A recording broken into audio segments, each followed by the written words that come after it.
Ne güzel gülürdün, yolundan dönürdüm. Sana her gelende özümden yedirdim. Avucunda dirilip gözünde ölürdüm. Seni hiç bilmediğin sebepten sevirdim. Hiç adın bilmediğim dermanlar sağalttı beni.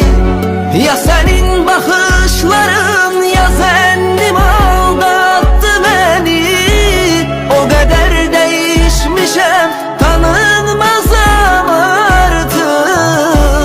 Bir anam öz oğluna uzaktan okşattı beni. Ne güzel gülürdün, yolundan dönürdüm. Sana her gelen